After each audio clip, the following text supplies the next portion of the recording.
The pearl-handled razor sat on his mahogany shaving stand, its edge gleaming like the smile of a man who knew a secret he'd never tell. Outside the frosted window, the bells of St. Stephen's Cathedral began to toll, their deep bronze voices carrying across the river and through the stone walls of the palace. It was October 12, 1938, and Crown Prince Frederick of Valdonia was about to get married. He caught his own reflection in the mirror and studied it the way a general might study a map before battle. 34 years old, with his father's sharp jawline and his mother's careful eyes. The face staring back at him showed no excitement, no nerves, no joy. Just acceptance. That was what duty required. His father, King Albrecht, had arranged this match 14 months ago with King Matthias of neighboring Austereich. 2 kingdoms. 1 wedding. A treaty signed in blood and blessed by God. Frederick dipped the razor in warm water and continued shaving. The blade moved in steady, practiced strokes. He could hear servants moving through the hallway beyond the heavy oak door, their footsteps quick and hushed. Someone dropped something metal, probably a shoe buckle, and the clatter echoed off the stone floors. A woman's voice scolded softly. Everything was chaos out there. In here, in this small bathroom with its heated towels and silver fixtures, everything was still. A soft knock came at the door connecting his bedroom to the dressing chamber. His valet, an older man named Heinrich who had served him since boyhood, entered without waiting for permission. That was their arrangement. Frederick trusted him completely. "Your Highness," Heinrich said quietly. A note arrived. The footman said it was urgent. Frederick didn't turn around. "Read it to me." He heard the crackle of paper being unfolded. A pause. Then Heinrich's voice, carefully neutral. It says, "The captain still wears his heart on his sleeve. Watch the windows, not the altar." "It's unsigned, sir." The razor stopped moving. Frederick felt the sting before he saw the blood. A thin line, no longer than his thumbnail, appeared on his jaw. Red beaded up immediately, mixing with the white shaving cream and dripping onto the porcelain sink. He set the razor down slowly, deliberately, and pressed a warm towel to his face. Heinrich waited in silence. He had learned long ago when to speak and when to disappear. "Captain," Frederick said finally. His voice was calm. Too calm. That would be Captain Elias Voss, wouldn't it? Head of the Austereich Royal Guard. I met him at the betrothal dinner last year. Tall man. Young. Blonde hair. "Yes, Your Highness. I believe that's correct." They said he was a friend. Childhood companion. Frederick watched the red stains spread on the white towel. They said a lot of things.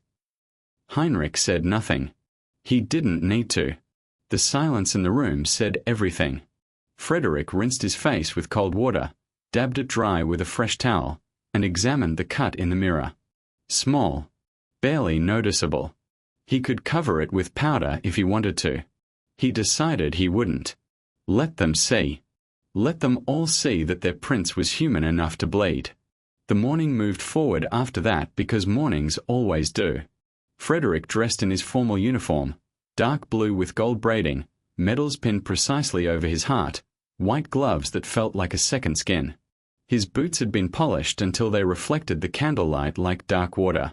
His father appeared briefly, clasped his shoulder, and said something about duty and honor and the future of their people.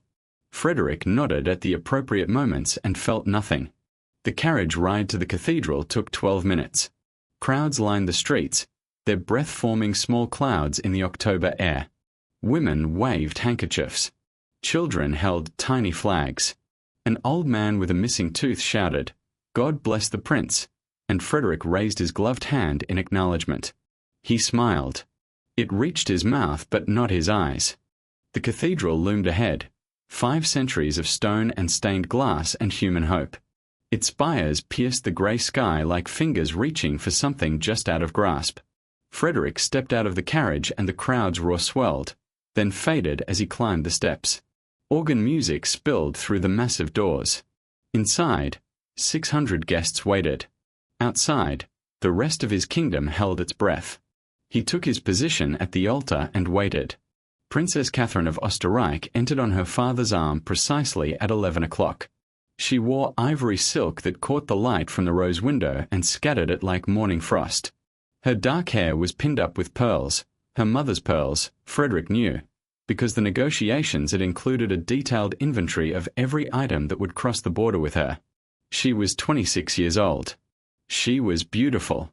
She looked straight ahead as she walked, her eyes fixed on something no one else could see. Frederick watched her face.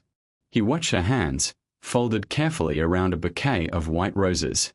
He watched the slight tremor in her lower lip that she couldn't quite control. He thought about the captain with blonde hair. He thought about windows. The Archbishop began speaking. His voice rolled through the cathedral like thunder through a valley. Frederick heard phrases, holy matrimony, sacred bond, divine blessing, and let them wash over him without taking root. Catherine stood beside him now. He could smell her perfume, something floral and light. He could see the rapid pulse beating in her throat. If any person present can show just cause why these two may not be lawfully joined in matrimony, let them speak now or forever hold their peace. The words echoed off the stone walls. A baby cried somewhere in the back. Someone coughed. Frederick stared at the altar, at the gold cross, at the candles flickering in their stands. Then the doors at the back of the cathedral crashed open. Frederick turned. Everyone turned. The organist's hand slipped from the keys in a discordant groan of sound. Sunlight poured through the open doors, and silhouetted against it stood a figure in military uniform, but not Valdonian blue. Austereich green. A tall figure. Blonde hair catching the light. Guards moved instantly. Boots pounded on stone. The figure shouted something. A name, one word. Frederick couldn't quite hear it over the sudden chaos. Then the guards reached him. Fists connected with flesh. The sound was wet and final and completely out of place among the flowers and the candles and the sacred music. Catherine made a sound. Small. Quick. Like something breaking. Frederick looked at her. For one moment, one single heartbeat, her mask slipped completely. He saw terror. He saw love. He saw a girl who had just watched the only thing that mattered to her get beaten to the ground. Then the guards dragged the figure away. The doors slammed shut. The Archbishop cleared his throat and continued as if nothing had happened, because that was what men like him did. They continued. They carried on. They pretended the world wasn't falling apart around them. Frederick reached for Catherine's hand. It was cold. It was trembling. She let him hold it because she had no choice. The ceremony continued. Vows were exchanged. Rings were blessed. The crown of Valdonia and the crown of Austereich became one thing, tied together by paper and promises and the blood of a captain bleeding on the cathedral steps. When the Archbishop pronounced them man and wife, Frederick leaned in to kiss his bride. Her lips were cold. Her eyes were wet. And somewhere in the palace dungeon, a young man with blonde hair was waking up to the worst day of his life. The bells rang out across the city. Crowds cheered. Flowers were thrown. And Crown Prince Frederick walked back down the aisle with his new wife on his arm, the small cut on his jaw still stinging, the name Elias echoing in his mind like a question he was afraid to answer. Outside, the October sun broke through the clouds for just a moment. Frederick looked up at it and felt nothing. Not warmth. Not hope. Just the cold, clear knowledge that his wedding day had ended before it truly began, and that whatever came next would change everything he thought he knew about duty, about honor, and about the woman whose cold hand still rested in his own. The carriage waited. The crowds cheered. And somewhere behind them, in the darkness beneath the cathedral, a man who loved the princess more than his own life was wondering if she would remember him tomorrow. The wedding feast stretched through the great hall of Castle Valdonia like a river of gold and silk and careful eyes. 3 long tables ran the length of the room, draped in white linen and covered with enough food to feed the city for a week. Roasted swans carried in on silver platters. Pies shaped like castles, their crusts flaking golden brown. Wine flowing from fountains carved to look like smiling lions. And everywhere, the sound of laughter from people who had no idea what had happened at the cathedral doors. Frederick sat at the head of the main table, his back straight, his smile fixed, his hand occasionally lifting a glass he never actually drank from. Beside him sat Catherine, his wife of exactly 4 hours, her face pale behind carefully applied powder. She picked at her food. She smiled when smiles were required. But Frederick noticed how her eyes kept drifting toward the great hall's tall windows, toward the darkness beyond the glass, toward somewhere else entirely. The cut on his jaw had stopped bleeding hours ago. It itched now, a small annoyance he couldn't scratch without drawing attention. He focused on that instead of the questions circling in his mind like birds of prey. Who was that man? Why had he come? And why did Catherine look like someone had carved out her heart and left it bleeding on the cathedral steps? King Albrecht rose from his seat at the center of the room. The hall fell silent immediately. He was a tall man, still powerful at 68, with a voice that had commanded armies and parliaments for 4 decades. "To my son," he said, raising his glass, "and to his beautiful bride. May their union bring peace to our lands and prosperity to our people for generations to come." The toast was drunk. The cheering resumed. And Frederick made his decision. He leaned close to Catherine, close enough that his lips almost touched her ear. "I need to step away for a moment. The crowd won't notice." Her eyes flickered toward him. Something passed through them. Fear, maybe, or hope, or something else he couldn't name. She nodded once, barely moving. Frederick stood, nodded to a few nearby guests, and walked toward a side door that led to the palace's older corridors. No one stopped him. No one questioned. At a wedding, the groom could go anywhere. Heinrich met him in the hallway, exactly as Frederick had known he would. "The dungeon?" Heinrich asked quietly. "The dungeon." They walked in silence through corridors that grew darker and colder with every step.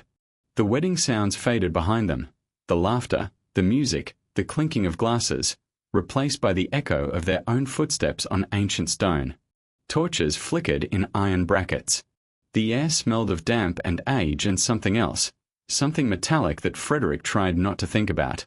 The dungeon occupied the oldest part of the castle, built centuries ago when Valdonia's first king needed to remind his enemies that mercy was a choice, not a guarantee. Iron doors lined a narrow corridor. Guards stood at attention as Frederick passed.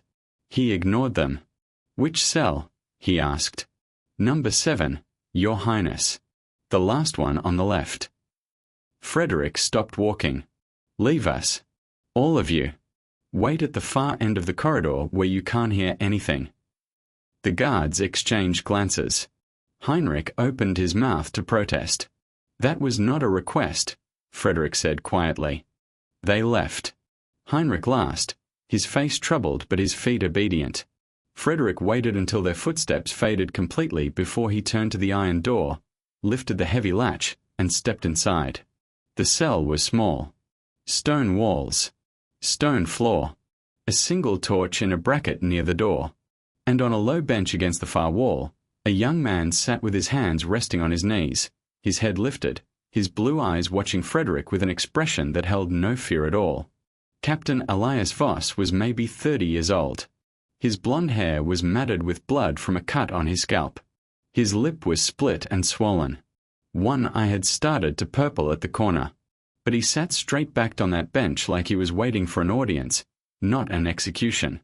Frederick closed the door behind him. The latch fell into place with a sound that felt final. "You interrupted my wedding," Frederick said.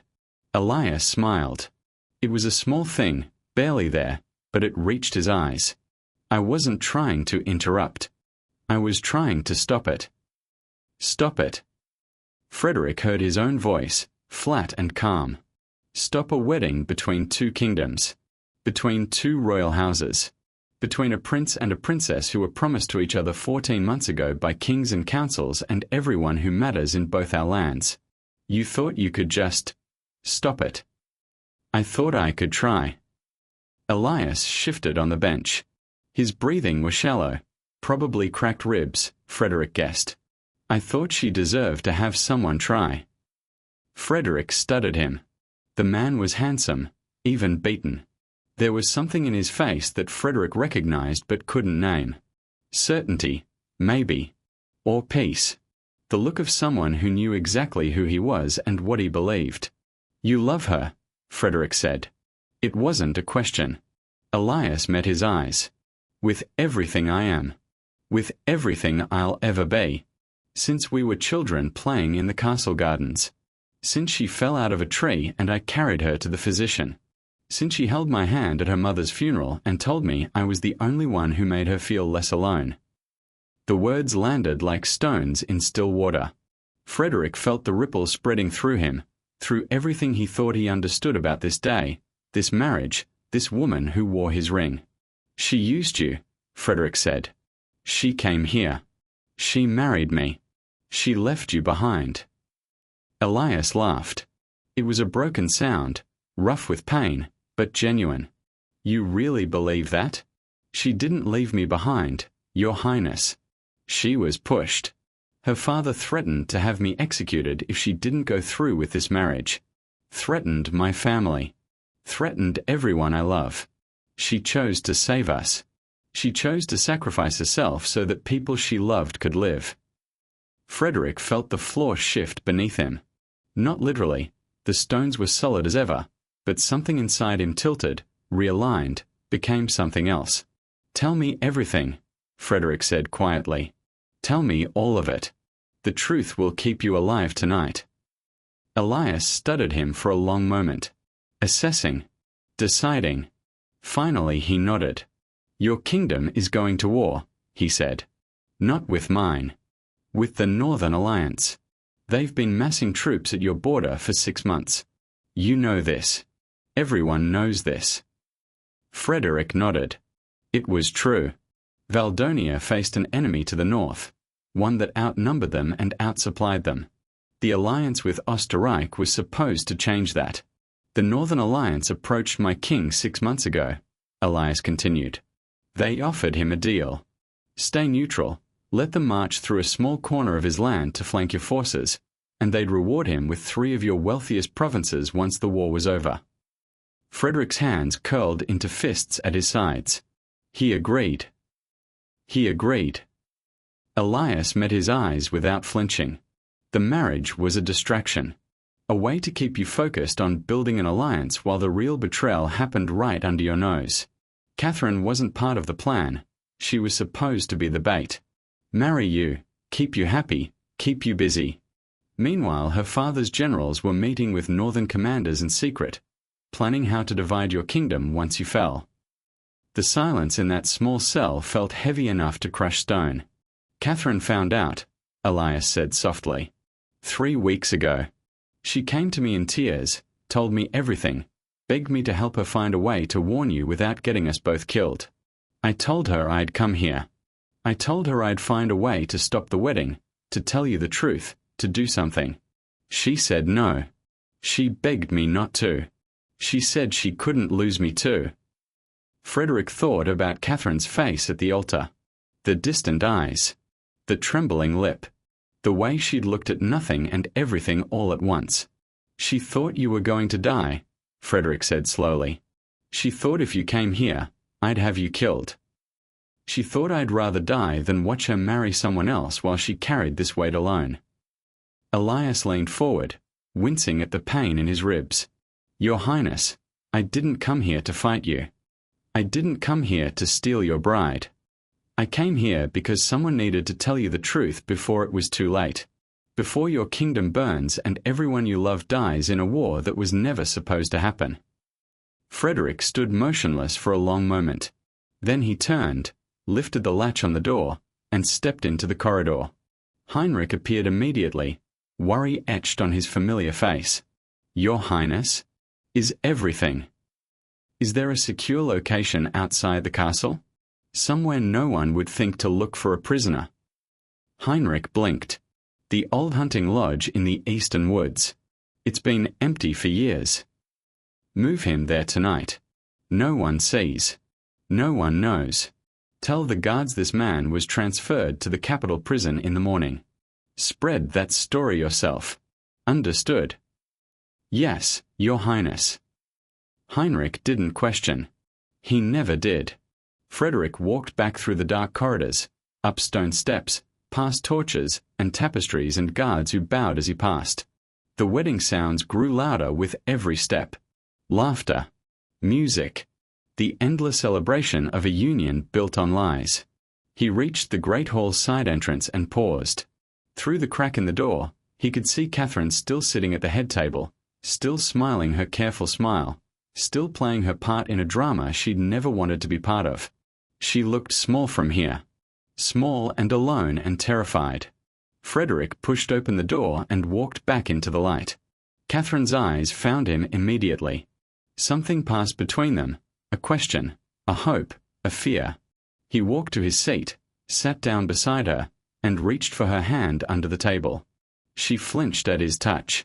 Then slowly, carefully, she laced her fingers through his. "I know," he whispered, so quietly that only she could hear. "I know everything." Her hand tightened on his. She didn't look at him. But for just a moment, he felt her stop trembling. The feast continued. The music played. And somewhere in the darkness, a young man with blonde hair was being moved to a place where he'd be safe until Frederick could figure out what came next. 7 days had passed since the wedding. 7 days since Frederick had stood in a cold dungeon cell and heard the truth about his marriage, his kingdom, and the woman who wore his ring. 7 days of pretending everything was normal while the world shifted beneath his feet like ice on a spring river. The mornings were the hardest. Frederick would wake in his own bed. He and Catherine had agreed to separate rooms, a decision wrapped in polite lies about his need for quiet and her delicate health, and for just a moment, everything would feel normal. Then the memories would crash over him like cold water. The man in the dungeon. The plot against his kingdom. The wife who had been sent to destroy him and chose instead to warn him. By the 7th morning, Frederick had stopped sleeping altogether. He stood at his bedroom window now, watching the sun rise over the city. October had faded into November. Frost painted the rooftops white. Smoke rose from 1,000 chimneys, carrying the smell of burning wood and morning meals across the waking capital. Somewhere out there, people were starting their day without knowing that their prince hadn't slept in a week, that their kingdom teetered on the edge of destruction, that everything they believed about their safety was a carefully constructed lie. His reflection in the window glass startled him. Hollow eyes. Grayish skin. The cut on his jaw had healed to a thin red line, but new shadows had taken its place. He looked 10 years older than the man who had shaved in that bathroom 7 mornings ago. A knock came at his door. Light. Careful. Catherine's knock. "Come in," Frederick said. He didn't turn from the window. She entered quietly, wearing a simple grey dress with no jewelry, her dark hair pulled back from her face. In the week since the wedding, she had stopped wearing the expensive gowns and pearls that had arrived with her from Austereich. She looked smaller now, more real, more like the girl Elias had described, the one who fell out of trees and held hands at funerals. "You didn't come to dinner last night," she said softly. "I wasn't hungry." "You didn't come to dinner the night before either, or the night before that." She moved to stand beside him at the window. "Frederick, you have to eat. You have to sleep. You're killing yourself." He almost laughed at that. Killing himself. Such a simple phrase for such a complicated truth. "Elias is safe," he said instead. "The hunting lodge is comfortable. I had books sent out. Warm blankets. Good food. He's asked about you 3 times. Catherine's breath caught. Just slightly. Just enough for Frederick to notice. "He wants to know if you're okay," Frederick continued. "If I'm treating you well. If you're eating and sleeping and smiling at all. He sends messages. Little things. Memories of your childhood. Stories about the time you fell out of that tree and he carried you to the physician." A single tear escaped down Catherine's cheek. She wiped it away quickly, angrily, like it had betrayed her. "Why are you telling me this?" she whispered. "Because someone should." Frederick finally turned to look at her. "Someone should tell you that you're loved. That someone far away is thinking about you every moment. That even in the middle of all this mess, this disaster, this impossible situation, there's still something good in the world. Something real." Catherine stared at him. Her eyes were red-rimmed, exhausted, beautiful in their honesty. "You're not what I expected," she said. "What did you expect?" "Someone cruel. Someone who would punish me for my father's sins. Someone who would lock me in a tower and throw away the key." She shook her head slowly. "Not someone who would save the man I love. Not someone who would stand at a window at dawn and worry about whether I'm smiling." Frederick turned back to the window. The sun had cleared the rooftops now, painting the sky in shades of pink and gold. "I spent my whole life doing what was expected," he said quietly. "Being the perfect prince. Making the right decisions. Marrying the right woman. Building the right alliances. And where did it get me? Standing in a cold room with a wife who loves someone else and a kingdom that's about to burn because I was too proud to see what was right in front of me. That's not your fault. Isn't it?" He laughed, and the sound was bitter. "I could have asked questions. I could have looked deeper. I could have wondered why the beautiful princess from the neighboring kingdom seemed so sad at her own wedding. But I didn't. I was too busy being the perfect prince to notice that the woman standing next to me was falling apart." The silence stretched between them. Comfortable, somehow. Two people who had been thrown together by forces beyond their control, learning to exist in the same space without destroying each other. "I have to make a choice," Frederick said finally. "Today. Right now. I can't wait any longer." Catherine's face went pale. "What choice?" "Elias. You. The kingdom." Frederick pressed his forehead against the cold glass. "If I let you both go, if I help you escape and start a new life somewhere far from here, the treaty with your father collapses. The Northern Alliance marches. Thousands of my people die. Maybe all of them. My family's name ends in fire and ash." He paused. Swallowed. "If I keep you here, if I play the role of happy husband and loyal son-in-law, the treaty holds. For now. Long enough for me to figure out a way to stop the Northern Alliance without your father's help. But that means Elias dies. Not today, not tomorrow, but eventually. Because I can't keep him hidden forever. And even if I could, you'd spend the rest of your life as my prisoner, pretending to love a man you barely know while the person you actually love rots in secret somewhere, waiting for a freedom that will never come." Catherine's hand found his arm. Her fingers were cold, but her grip was strong. "Frederick. I don't know what to do." His voice cracked on the last word. "I don't know how to be a good king and a good man at the same time. I don't know how to save my people without destroying the people I've come to care about. I don't know anything anymore except that I can't sleep and I can't eat and I can't think, and every morning I look in that mirror and I don't recognize the person looking back at me." The words hung in the air between them. Heavy. True. Irreversible. Catherine was quiet for a long moment. Then she stepped closer, close enough that he could feel the warmth of her through their clothes. "When I was 12 years old," she said softly, "my mother died. It was sudden. One day she was there, reading to me in the garden, and the next day she was gone. Fever. 3 days and she was just gone." Frederick listened. Said nothing. "I thought I would die too. Not from fever. From grief. From the weight of it. I stopped eating. Stopped talking. Stopped wanting to live in a world that could take someone I loved so quickly, so unfairly." Her voice wavered. "Elias sat with me every day. 4 weeks. He didn't try to make me feel better. He didn't tell me it would be okay. He just sat there. Held my hand. Made sure I ate at least a little. Made sure I knew I wasn't alone." She squeezed his arm. "You're not alone either, Frederick. I don't know what choice to make either. But whatever happens, whatever you decide, I'm here. We are in this together. Both of us trapped in a situation we didn't choose, trying to find a way out that doesn't destroy everyone we love." Frederick turned to look at her. Really look at her. For the first time since that morning in the bathroom with the pearl-handled razor, he felt something other than cold. "Thank you," he whispered. She smiled. It was small. It was sad.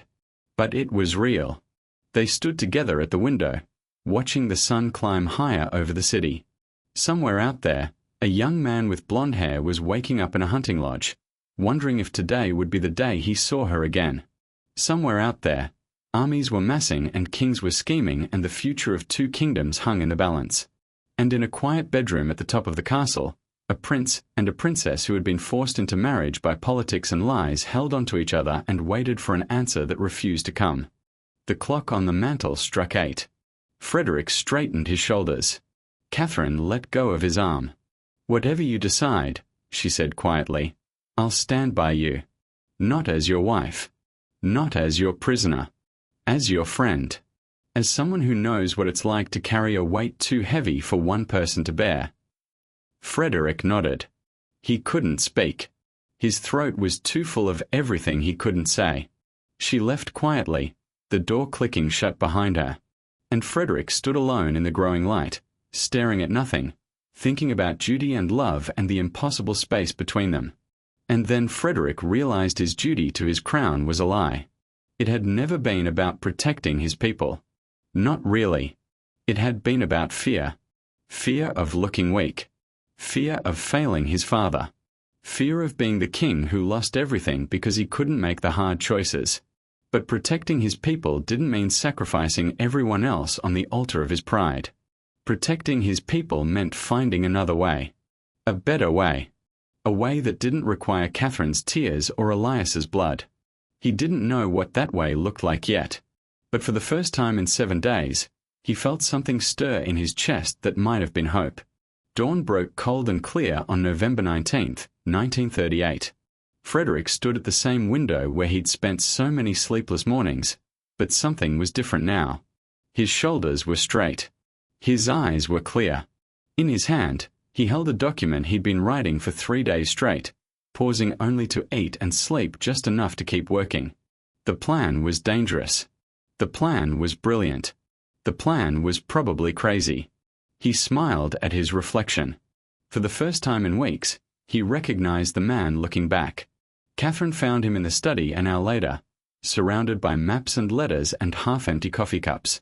She'd been avoiding him since their conversation at the window, giving him space to think, to decide, to become whatever he needed to become. But when she saw his face, she stopped in the doorway. "You figured it out," she whispered. "I figured something out." Frederick gestured to a chair. "Sit down. This is going to take a while." She Saturday. He began to explain. The plan had 3 parts. First, Frederick would publicly discover Elias's location. A guard would be bribed. Information would leak. The court would learn that the man who interrupted the royal wedding had been hiding in plain sight all along. Second, Frederick would order a public execution. It would happen in the main courtyard, witnessed by hundreds. The date was set for November 30th. Invitations had already been drafted. Catherine's face went white. "Frederick, no." "Wait." He held up his hand. "Listen to the third part." The third part was the key.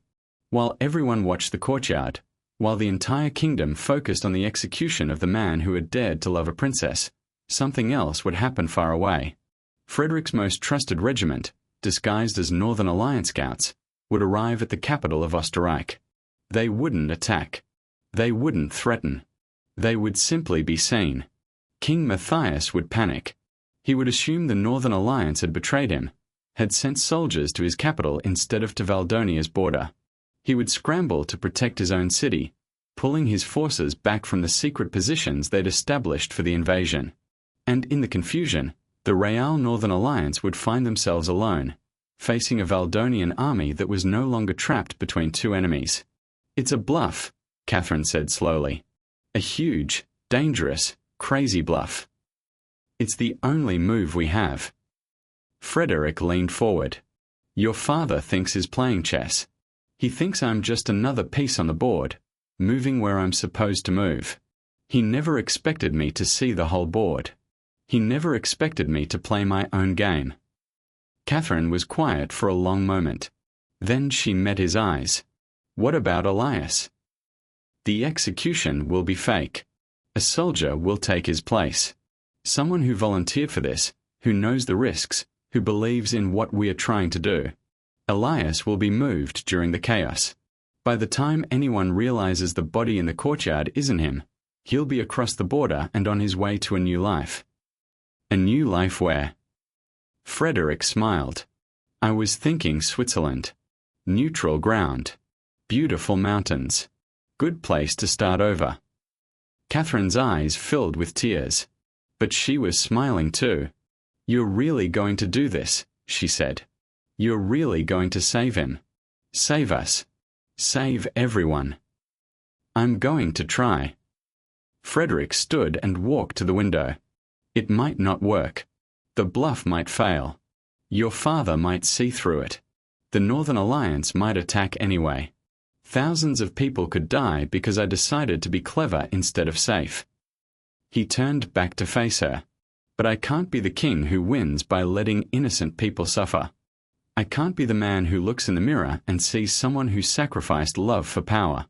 If I'm going to fail, I'm going to fail trying to do the right thing. Not the easy thing. Not the safe thing. The right thing. Catherine stood and crossed the room to him. For a moment, she just looked at him. Then she did something that surprised them both. She hugged him. Not the way a wife hugs a husband. Not the way a prisoner hugs a jailer. The way one human being hugs another when words aren't enough. Thank you, she whispered into his shoulder. For everything. For believing me. For saving him. For being the man I never expected to find. Frederick held her gently, carefully, like something precious that didn't belong to him.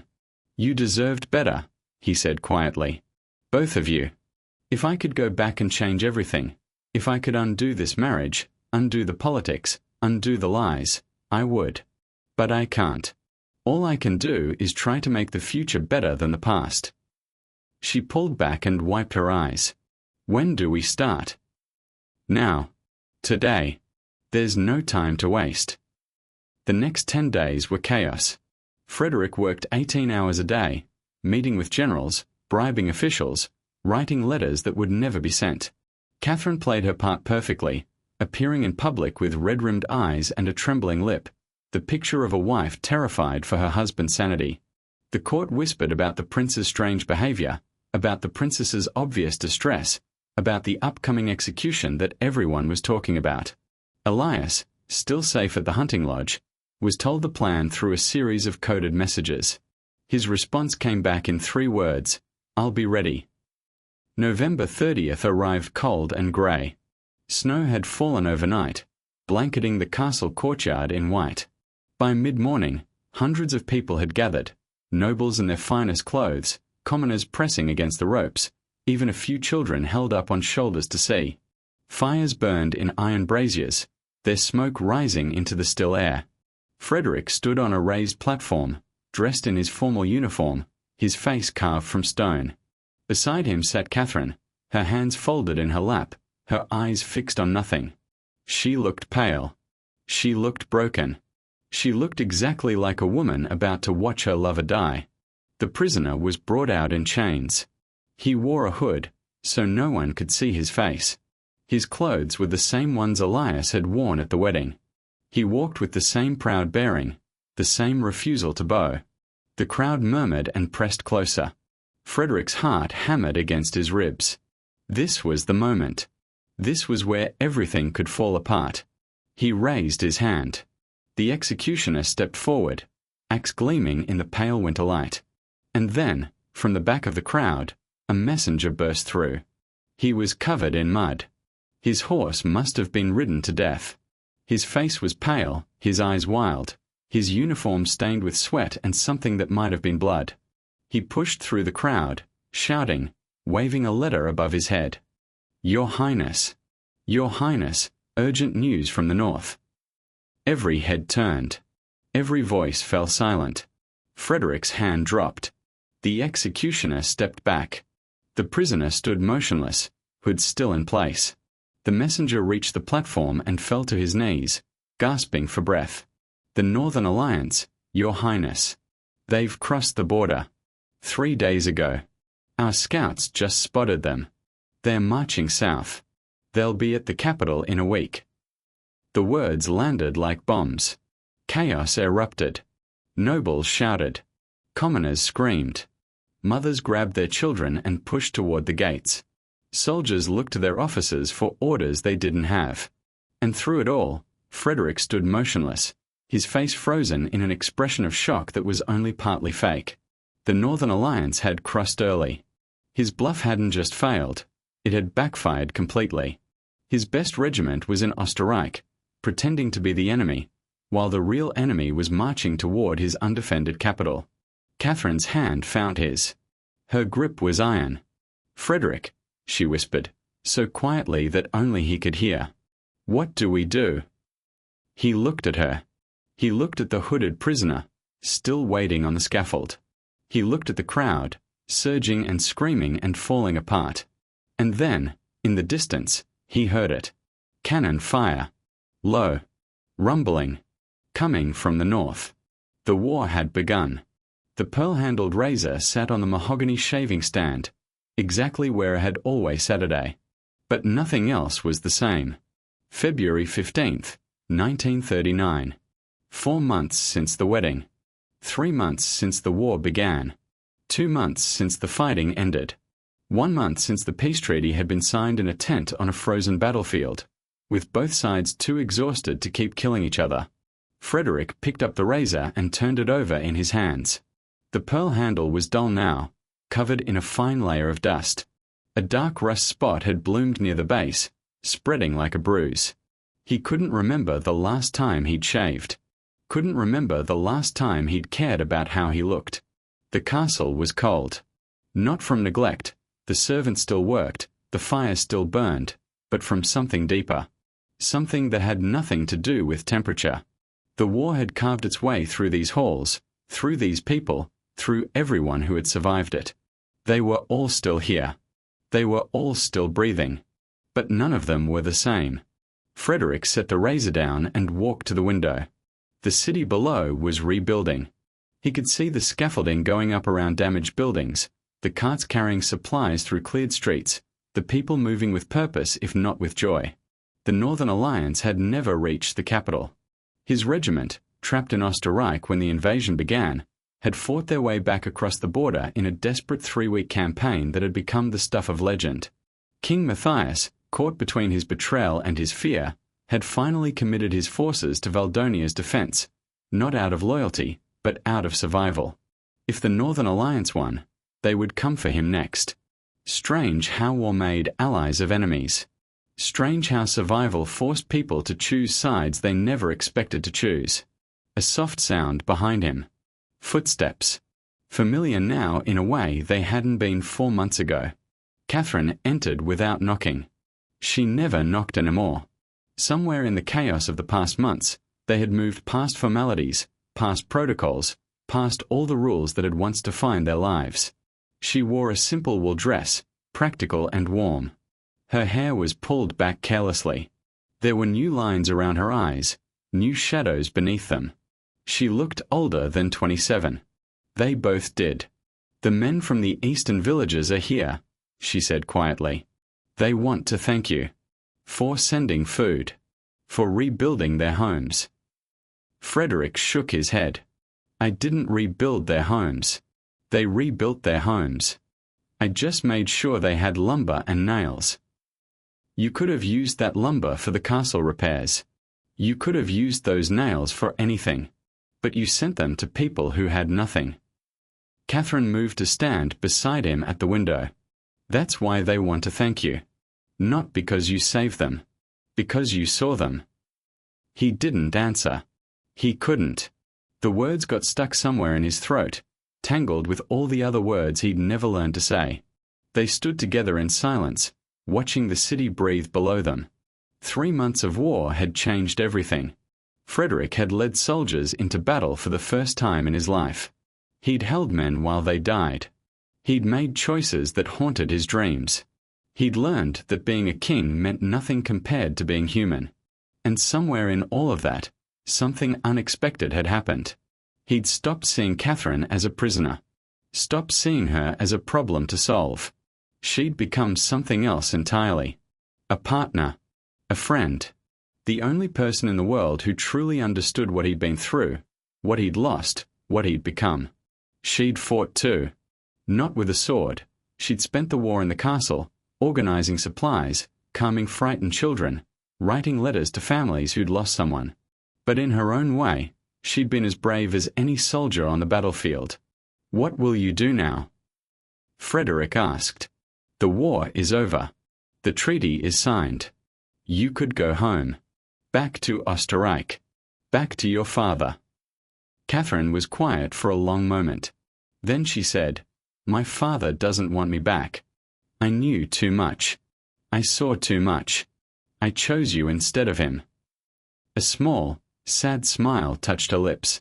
"Besides, home isn't a place anymore. I don't know what it is." "Elias is in Switzerland," Frederick said gently. "He's safe. He has a small house near Lake Geneva.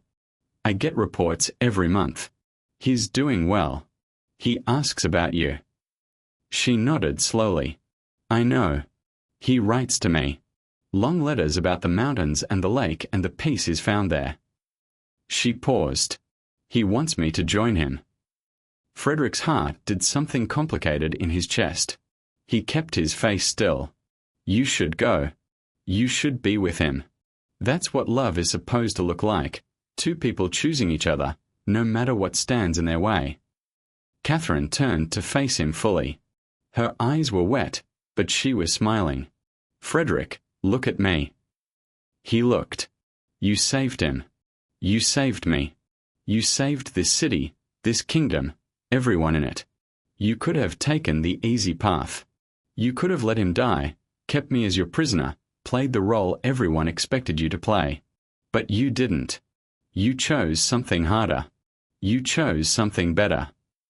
I chose what was right. You chose love." She reached up and touched the scar on his jaw, the one from that first morning, the one that had healed into a thin white line. Not romantic love. Not the kind in storybooks. Something deeper. Something harder. You chose to love humanity even when humanity didn't deserve it. You chose to love me even when I was your enemy. You chose to love him even when loving him meant letting him go. Frederick couldn't speak. His throat was too full. "I'm not going to Switzerland," Catherine said softly. "I'm staying here. Not because I have to. Not because of duty or politics or any of the things that brought us together. I'm staying because I want to. Because somewhere in all of this chaos and pain and fear, I found something I never expected to find." "What?" His voice was barely a whisper. "Home." She smiled, and the smile reached her eyes. "You. This place. These people. All of it. Home isn't where you're from. It's where you belong. And I belong here now. With you." Frederick stood very still. The words moved through him like light through a window, warming places that had been cold for months. "Elias understands," Catherine continued. "He wrote to me about it. He said he spent 4 months in that hunting lodge, alone with his thoughts, and he realized something. Love isn't about possession. It's not about holding on. It's about wanting what's best for the other person, even when what's best isn't you." She laughed softly. "He said you taught him that. By letting him live. By letting him go. By being the kind of man who puts other people's happiness above his own." Frederick shook his head. "I'm not that man. I'm just someone who got lucky enough to learn the right lessons before it was too late." "You're exactly that man." Catherine took his hand. "And I'm exactly where I want to be. Standing in a cold castle with a man who has dust on his razor and scars on his face and more goodness in his heart than he'll ever admit." They stood together at the window, hands linked, watching the sun climb over the rebuilding city. Smoke rose from chimneys. Children played in cleared streets. Life moved forward, as life always does, carrying everyone along with it whether they're ready or not. "I should probably shave," Frederick said eventually. I'm starting to look like a mountain hermit." Catherine laughed. It was the first time he'd heard her really laugh in months, and the sound was beautiful. "Probably," she agreed. "But I've gotten used to the mountain hermit look. It suits you." He smiled. Actually smiled. For the first time in longer than he could remember, his face felt like his own. They talked for a while longer about small things: the spring planting, the castle repairs, the festival the city was planning to celebrate the end of the war. Normal things. Human things. The kind of conversations that build lives and futures and quiet happiness. Later, after Catherine left to meet with the village representatives, Frederick walked back to the shaving stand. He picked up the razor, studied the rust spot, the dull edge, the handle that no longer gleamed. He could have it cleaned, replaced, made new again. But he wouldn't. Some things should stay exactly as they are. Scars and all. He set it down carefully, exactly where it had always Saturday. Then he turned and walked out of the room, leaving the razor behind. Leaving the past behind. Walking toward whatever came next. Outside, the city hummed with life. People called to each other in the streets. Hammers rang against wood. Somewhere a child laughed, high and bright and full of joy. Frederick stood at the castle gates for a long moment, just listening. Then he walked through them, into the city, into the future, into a life he'd never expected to find. Behind him, in a quiet room on the top floor, the pearl-handled razor waited in the dust. A reminder of where he'd been. A witness to who he'd become. And somewhere far away, in a small house near a Swiss lake, a man with blonde hair sat at a window and smiled at the mountains, knowing that the woman he loved was exactly where she belonged. Happy. Safe. Home. Sometimes love means holding on. Sometimes love means letting go. And sometimes, if you're very lucky, love means finding your way to a place you never expected to be, with a person you never expected to find, building a life you never dreamed was possible.